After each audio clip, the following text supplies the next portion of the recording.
prevent this happening at other long-term care facilities? Well, I can speak to what happens in general when there's an outbreak in a nursing home. I'm not sure about the specifics of individual nursing homes, although that information could be made available.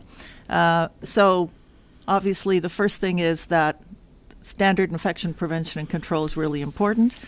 We've put some controls on admissions and visitors, limiting the number of visitors and so on, making sure all staff are screened before they go in.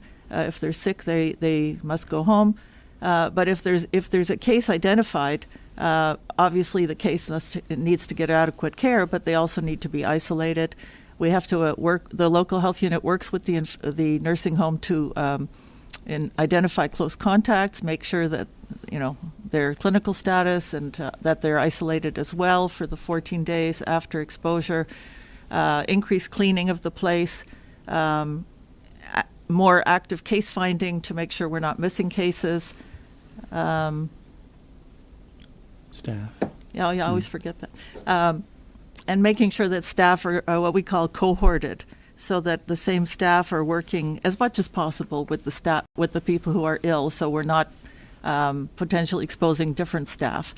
Yeah. So those are the standard things that are done. Okay, follow up. And for a follow-up to that, in terms of staff being given directives, if they are deemed critical, can you explain again, if they are deemed critical and they do work in nursing homes, long-term care facilities, and they have traveled abroad but they're not showing any symptoms, will they be in the nursing homes and long-term care facilities then potentially asymptomatic, taking care of these individuals?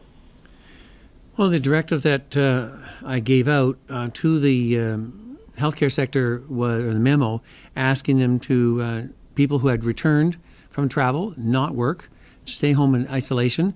We know that there's different settings we're asking different things and either requesting or requiring staff to come in. We're trying to assess that through our Ontario Health partners to understand why they would do that in the situation, especially because at the current time, the actual load in the facilities, as we said before, is not high. We've created that buffer, if you may.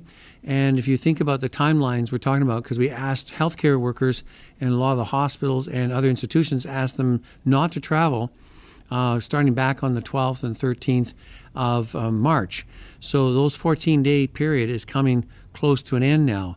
So by forcing them to go back earlier, we said you could do so if you felt there's positions that were critical and that you would sit down with all parties. That includes with the profession and union side with management ahead of time to determine what those positions might be before you request a staff member to come back prior to the 14-day period if they're asymptomatic, and then what you do to monitor that person carefully, what kind of personal protective equipment they wear during that time they're undertaking those critical roles.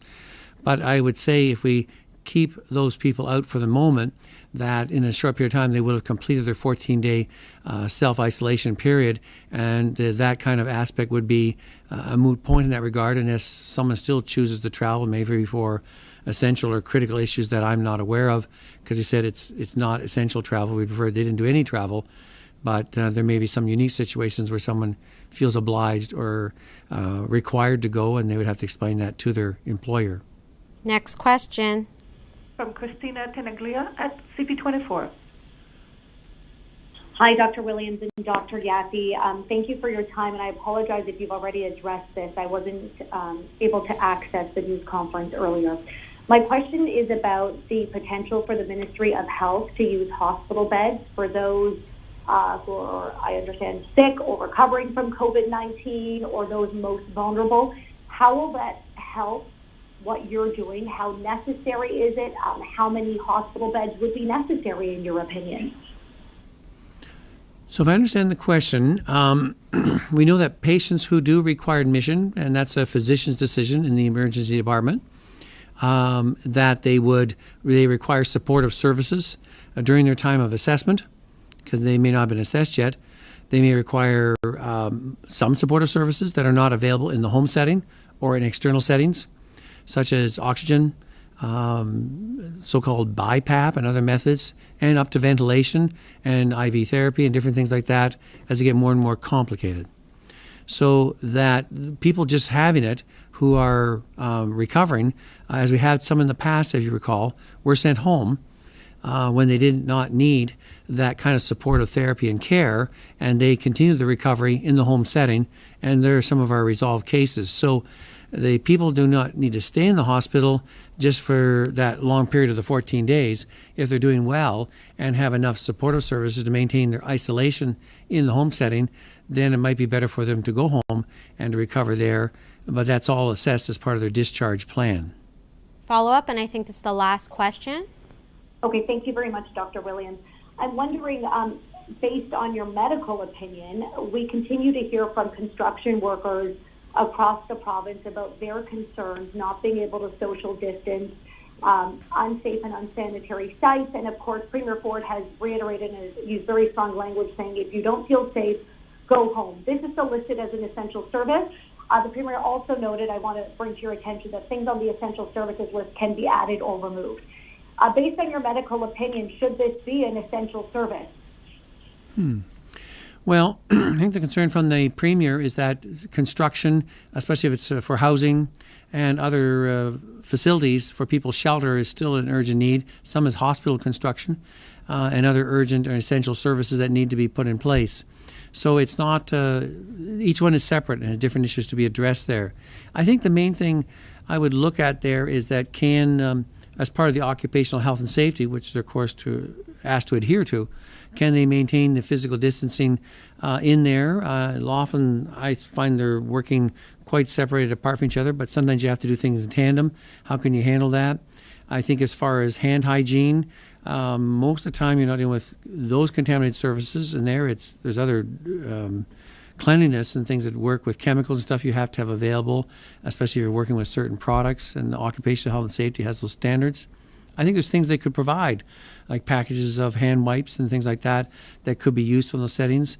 I think sometimes the times of most concern is when there's the breaks and everybody is standing fairly close together for periods of time chatting and talking. I think if they could just make sure they stand apart a little bit while they're having that break in that time period there, that would help in that situation. But across the overall picture, I think, as the Premier's alluded to, he feels that some are very essential to continue the need of housing and various other structures, including healthcare. But each situation is different and needs to be addressed and understood. How does that work, and can you maintain the physical separation and the social distancing while on the job? Thank you, everyone.